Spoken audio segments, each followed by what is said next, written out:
मातृशक्ति को नमन। और प्यारे बच्चों, आपको उज्जवल भविष्य की शुभकामनाएं। मैं बहुत उत्साहित और खुशनसीब समझ रहा हूँ अपने आप को कि मैं अपने ग्रामवासियों के बीच में आया हूँ और एक सरकारी विद्यालय में इस टाइप के डेकोरम को देख रहा हूँ। ये बहुत बड़ी बात है। जैसा मेरे को ज्ञान प्रकाश जी, छोटूलाल जी पटेल सर, नरेंद्र जी और बाकी जो मेरे हम उम्र मेरे मित्र हैं, मेरे भाई हैं, उनसे जैसी प्रोग्रेस मेरे को मिलती है गांव के विद्यालय का जो कॉन्ट्रीब्यूशन है वो बहुत ही काबिल तारीफ है। और खासकर जब से मैं जुड़ा हूँ विद्यालय से, तो जो प्रिंसिपल मैडम जिस टाइप से मैंने उनके डेडिकेशन को देखा है और जैसे उनकी तारीफ सुनी है ग्रामवासियों से, मैं उनको सैल्यूट करता हूँ। ऐसे सरकारी डिपार्टमेंट के जो अधिकारी हैं, यदि वो अपनी ड्यूटी समझेंगे स्कूल के या गांव के डेवलपमेंट को, तो हमारा गांव, हमारा क्षेत्र और फिर देश बहुत आगे बढ़ेगा। और इसी की उम्मीद हम आने वाली पीढ़ी से करते हैं। मैं आपको बताऊं, ज्ञान प्रकाश सब्जेक्ट में है, फिजिक्स में, उसी में मैं हूँ। और ये गांव में अपना जिस टाइप से स्कूल में और स्कूल के बाद में समय देता है, ये भी बहुत अच्छी बात है। और मैं उसको मैं अपने आप को उसकी इस डेडिकेशन को देख के मोटिवेटेड फील करता हूँ कि वो स्कूल में टाइम देता है, स्कूल के बाद में गांव का जो फुटबॉल ग्राउंड है, जो जाटा वाला जोड़ में जो ग्राउंड है, उसमें पेड़ों की सेवा करता है और हर काम के लिए हम सबको जो बाहर रहते हैं उनको मोटिवेट करता है। तो ऐसे जो नौजवान है, नवयुवक है, वो गांव में पैदा हुए और अपनी ड्यूटी को समझकर रेगुलरली टाइम दे रहे हैं, ये गांव का सौभाग्य है। तो मैं ज़्यादा कुछ मेरे पास बातें करने के लिए नहीं है। मैं यही बोल सकता हूँ कि जिस टाइप की स्कूल हमारी ये गांव की स्कूल है, खैरू ग्राम की, और जिस टाइप की फैकल्टी और यहाँ के जो टीचर्स हैं, जो प्रिंसिपल मैडम, जो एक सिस्टम सेट किया है, तो हम गांव की स्कूल पे विश्वास करें और ज्यादा से ज्यादा गांव के बच्चे कम से कम इस स्कूल में पढ़ने के लिए भेजें। देखो, प्राइवेट स्कूल है, मैं भी प्राइवेट स्कूल से कोचिंग से जुड़ा हूँ, लेकिन मैं आपको दावे के साथ बोल सकता हूँ कि जिस टाइप की एजुकेशनल क्वालिफिकेशंस जो सरकारी स्कूल के टीचर्स की होती है, वैसी उस लेवल पे प्राइवेट स्कूल के टीचर्स में क्वालिटी एजुकेशन हो, ऐसा मेरे को नहीं लगता है। हाँ ठीक है, वहाँ पे प्राइवेट ऑर्गेनाइजेशंस में बहुत सारे लोग ऐसे हैं जो पहले कहीं न कहीं गवर्नमेंट में रहे हैं, बाद में बाय चॉइस वो प्राइवेट ऑर्गेनाइजेशंस को रन कर रहे हैं या पढ़ा रहे हैं, ये बात है। लेकिन हम गाँव वालों को स्कूल को डेवलप करना, हमारे बच्चों को और ज्यादा अच्छा बनाने के लिए, ताकि वो कैरियर में आगे बढ़ सकें, उसके लिए कम से कम हम हमारी गाँव की जो स्कूल है उस पर हमें विश्वास करना पड़ेगा। भाई, आज गांव में जो भी कोई गतिविधि होती है, हमारी आंखों के सामने हमारे बच्चे पढ़े और इतने हाईली क्वालिफाइड टीचर्स के द्वारा पढ़े, तो हम सबको उसमें पार्टिसिपेट करना चाहिए। हमारे बच्चों को हम इस बस की मदद से 5 किलोमीटर 6 किलोमीटर दूर भेज रहे हैं, ऐसा मुझे नहीं लगता है कि हमें करना चाहिए। आसान नहीं होता है ये बोलना, मेरे लिए बोलना आसान है, लेकिन किसी भी अभिभावक को देखा देखी का काम है। लेकिन प्राइवेट स्कूल में ही बहुत अच्छी एजुकेशन हो, वहां से निकलने वाले सारे बच्चे ही कोई बहुत आगे बढ़ जाए, उनकी सरकारी नौकरी लग जाए, डॉक्टर इंजीनियर बन जाए, ऐसा मैंने नहीं देखा है। देखो, ठीक है, जिस प्रोफेशन में हूँ वहां भी पढ़ने वालों की संख्या बहुत कम परसेंटेज होती है। तो गांव के लोगों को, किसी भी जाति धर्म के हैं, यदि गांव में जो लोग रहते हैं, उनको हमारी स्कूल पे सबसे ज्यादा ट्रस्ट करना चाहिए और एक स्टेप लेना चाहिए कि हमारे बच्चों को हम यही पढ़ाएंगे। और देखो, इंग्लिश मीडियम स्कूल्स का जमाना है, वो फैसिलिटी शायद अपने यहाँ पर अभी नहीं है, तो उसके लिए तो मैं ऐसा मानूंगा कि भाई इंग्लिश मीडियम में पढ़ते हैं तो उनको बाहर जाना ही पड़ेगा। हो सकता है कि आने वाले समय में वो सरकार की मदद से ऐसी फैसिलिटी हमारे यहाँ भी मिले, तब आप वो जो इंग्लिश मीडियम स्कूल्स के बच्चे हैं वो भी यहाँ आ सकते हैं। और बाकी जो बच्चे हिंदी मीडियम के स्कूल से पढ़ रहे हैं उनको निस्संदेह हमारी ग्राम की जो स्कूल है उसी में ही पढ़ाने का प्रयास करना चाहिए। ऐसा मेरा सुझाव है, ऐसा मेरा मानना है। और बाकी मैं बहुत खुश हूँ कि मतलब गांव के बहुत संख्या में ग्रामीण वासी जो मेरे भाई, बड़े भाई, मेरे से छोटे हैं, कुछ मेरे से बड़े हैं, और मातृशक्ति की उपस्थिति बहुत अच्छी है।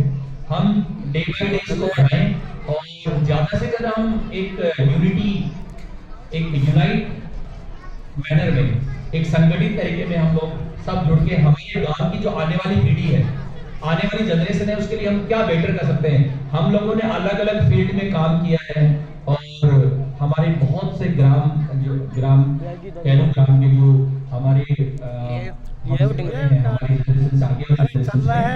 उसमें बहुत सारे लोग रहे हैं। देशभक्ति की भावना से गाँव रहा है। बहुत ही ईमानदार ऑफिसर्स यहाँ के रहे हैं जिनको मैं जानता हूँ, और मैं ऐसी उम्मीद करता हूँ कि वो संस्कार, वो एकता और वो भाईचारा, वो एक हमारा ऐसे एक धर्म सा बने कि हम हर ग्राम के आने वाले जो जनरेशन हैं उनको हम जोड़ेंगे और उसी टाइप से उनको मोटिवेट करेंगे। जिस भी प्रकार से हम लोग, जैसे मैं अभी इन सालों में जो गांव के साथ में जब भी काफी टाइम से मैं कोटा था, उस टाइम पे तो मैं उतना नहीं आ पाया, लेकिन जैसे मेरे सीनियर रहे हैं महेश खेदड़, उनका जो तरीका रहा है काम करने का, उससे मैं बचपन से मोटिवेटेड रहा हूँ। वो अपने टाइम में फुटबॉल के नेशनल प्लेयर रहे हैं, और मतलब उस टाइम पे आजकल की तरह नहीं था, फुटबॉल में या किसी भी स्पोर्ट्स एक्टिविटी में नेशनल प्लेयर बनना बहुत बड़ी बात थी। जैसे ही वो नेशनल प्लेयर बने, बाहर बीकानेर पढ़ते थे, तो जब भी वो गांव में आते थे, उनकी पर्सनालिटी से मैं तब से मोटिवेटेड था। वो कभी भी गांव के किसी भी लड़के को किसी भी टाइप का एरोगेंसी या घमंड, प्राउड कभी शो नहीं करते थे। वो हमेशा यही मानते थे और मानते हैं अब भी कि मैं, मेरी जो क्वालिटी है, मेरा जो मतलब स्किल्स है, उनसे मेरे बाकी भाइयों को कैसे लाभान्वित कर सकता हूँ। तो मैं चाहता हूँ कि ये बहुत बड़ी शिक्षा है। हम में से अलग अलग फील्ड के लोग हैं, वो उनके अलग अलग मतलब स्पेशलाइजेशंस हैं, वो अलग अलग चीज़ों को जानते हैं। उन चीज़ों का हमारे गांव के किसी भी बच्चे को यदि कभी आवश्यकता हो तो उसके लिए हमें हमेशा तैयार रहना चाहिए। तो जो भी मतलब टीचर्स हैं, जो बुजुर्ग हैं, बुजुर्ग वैसे मेरे को तो लगता नहीं हमारे गांव में कोई बुजुर्ग होता है। अभी नंदाजी साहब का जो डांस है, मुझे लगता है कि बुजुर्ग तो अपने गांव के पानी में नहीं कोई अपने आप को बुजुर्ग समझे, यहाँ तो सब युवा ही रहते हैं। तो जो भी हमारी युवा शक्ति है, उसको कम से कम थोड़ा समय, देखो हर आदमी की अपनी लाइफ होती है, उसकी अलग अलग लाइब्रेरीज होती हैं, ड्यूटीज होती हैं, उसके बावजूद भी जब भी कभी हम ऐसे एक साथ इकट्ठा होने का हमें मौका मिलता है तो बढ़ चढ़कर भाग लेना है, और संगठित रूप से हम कितना भी अच्छा काम कर सकते हैं। पहले हम डिस्ट्रिक्ट में, स्टेट में, और फिर नेशनल मैप पे हम अपने आप को स्थापित कर सकते हैं, ताकि बाकी सबके लिए हमें उदाहरण प्रस्तुत कर सकते हैं। तो मैं ये आपको विश्वास दिलाता हूँ कि जिस फील्ड से मैं हूँ, मैं चाहता हूँ कि बच्चे यहाँ पर खूब साइंस पढ़ें, और साइंस में किसी भी बच्चे को अपने कैरोग्राम या जो भी अपनी स्कूल की स्कूल है, स्टैंडर्ड टेकिंग में जितने भी स्कूल्स आते हैं, जो भी बच्चे साइंस लेते हैं, साइंस में किसी भी टाइप की डिफिकल्टी आप लोग यहाँ फील करते हैं बच्चों को पढ़ाने के लिए या आपके यहाँ से जाने के बाद में, तो आप मुझे बताएं। और यदि अपने गाँव का कोई भी बच्चा या बच्ची, मैं ये चाहता हूँ कि आर्थिक रूप से यदि उसको ऐसा लगता है कि वो आगे नहीं पढ़ सकता है, तो प्लीज आप मुझे बताएं। मैं अपने गांव की लड़कियों को हर साल 5 लड़कियों को, अभी मैं शुरुआत 5 से करता हूँ, 5 लड़कियों को यदि 10th के बाद में या 12th के बाद में यदि वो मेडिकल या IIT की प्रिपरेशन करना चाहती हैं, तो मैं पूरी तरह से गोद लेने का आपसे संकल्प करता हूँ। कि पूरी तरह से गोद लेने का मतलब ये कि 10th के बाद में घर वालों को, हाँ बस वो होना वही चाहिए जो वास्तव में रिक्वायर्ड है। तो 5 बच्चियों की पूरी फीस मैं हर साल देने का आपसे प्रोमिस करता हूँ। आप मुझे बताएं, लड़कियां ऐसी हो जो पढ़ना चाहती हूँ, वैसे परसेंटेज कोई मैटर नहीं करता हूँ, मतलब पढ़ने आगे बढ़ना चाहती हूँ, तो और ऐसा है कि वो उस फाइनेंशियल क्राइसिस की वजह से अब वो कोई अभिशाप नहीं होता है। किसी के पास पैसे कम है ज्यादा है ये मैटर नहीं करता है जिंदगी में, और पैसा जिंदगी में बहुत महत्वपूर्ण है भी नहीं। ठीक है, हमें सिस्टम को, दुनिया को चलाने के लिए पैसे की रिक्वायरमेंट है, लेकिन आपकी भावना सुदृढ़ हो।